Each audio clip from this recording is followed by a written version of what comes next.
लाहौर शादरा से खबर शामिल करते हैं, जहां सेंट्री वर्कर जाबर मसीह पर 1.5 किलो चर्स का झूठा मुकदमा दर्ज कर दिया गया।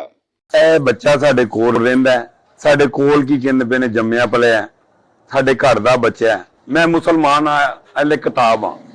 ਐਫਸੀ ਬਰਾਦਰੀ ਤੇ ਇਹ ਜ਼ੁਲਮ ਕਰਦੇ ਪਏ ਨੇ ਕਿ ਇਹ ਬੱਚਾ ਕੀ ਕਹਿੰਦੇ ਪਏ ਨੇ ਛੋਟਾ ਇੰਨਾ ਨਹੀਂ, ਔਰ ਤੁਸੀਂ 1.5 ਕਿਲੋ ਦਾ ਤੁਸੀਂ ਉਹਦੇ ਤੇ ਪਰਚਾ ਕਰ ਦਿੱਤਾ ਹੋਵੇ। ਉਹ ਤੇ ਸਾਦਾ ਸਿਗਰਟ ਨਹੀਂ ਪੀਂਦਾ ਸਾਰੀ, ਕੋਈ ਇਹਦੇ ਤੇ ਧਿਆਨ ਕਰੇ।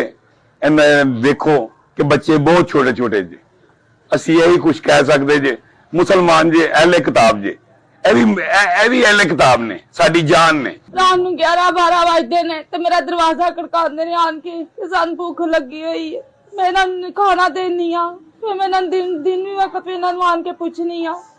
मेरे कोल बच्चे वेखे नहीं जांदे हैगे। तुहाडी मेहरबानी है कि उहदा कोई जुर्म नहीं हैगा, ते सादा सिगरट तक नहीं पींदा हैगा, पर दरखास्त यही हैगी है कि उन्हें रिहा किया जाए। एनू दसिया जाता वे कि तेरा पापा तेरी दादी वाल हैगा वे, हुंदा कहना मैं पापा तो बगैर नहीं सौंदा हैगा। ते मेहरबानी करके तुहाडे अगे यही दरखास्त है कि उस जाबर बच्चे नूं रिहा किया जाए। कि एक बंदा सादा सिगरेट नहीं पींदा, वो तो 1.5 किलो चरस पाजदी है कि जा रिकॉर्ड याफ्ता भी इहनूं पिछे चेक करो कि अगे भी ते किन्ने पर्चे होए ने चरस दे, कि जा पहले तो ही चोरी तो पा के उन्होंने मोटरसाइकिल तो उतो नौकरी तो चुक के लैके आए ने, ते उत्ते 1.5 किलो चरस पा तेरा पिछला रिकॉर्ड तेरा चेक करो।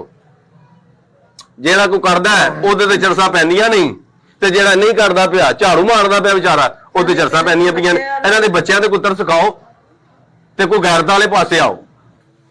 मकसद है कि वज़ीर आला पंजाब अगे दरखास्त है कि बेगुनाह बच्चा उन्होंने रिहा किया जाए। बेगुनाह उनके ते केस पाया, वो बच्चा सारी दिहाड़ी झाड़ू फेरदा, मेहनत करदा, लोगों के कचरे उठांदा, वो बच्चा इहो जिहा नहीं है। बच्चे कोई उनका कमाण वाला नहीं, बच्चों का सहारा मां। लोग ये समझते हैं कि अकलियतों को पाकिस्तान में बड़ा तहफ़्फ़ुज़ हासिल है। शर्म करो, एक ऐसा शहरी जो झाड़ू फेरता है लोगों को साफ सुथरा माहौल फराहम करने के लिए, आपने किसी मुलजम को जिससे आपने चर्च बरामद की उसे रुपया पैसा या किसी बड़ी सिफारिश से आपने छोड़ना था, कुर्बानी का बकरा जो है वो जाबर को बना दिया। ये जुल्म है। यह मिल्लत पार्टी इस जुल्म के खिलाफ खड़ी है।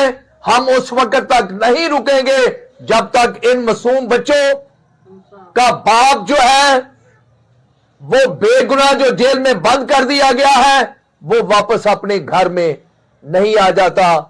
पुलिस को मुकदमा खारिज करना होगा और उस करप्ट पुलिस अफसर के खिलाफ वो मुकदमा दर्ज करना होगा जिसने उससे पूछा जाए कि ये चर्च जो है वो कहां से लेकर आए हो।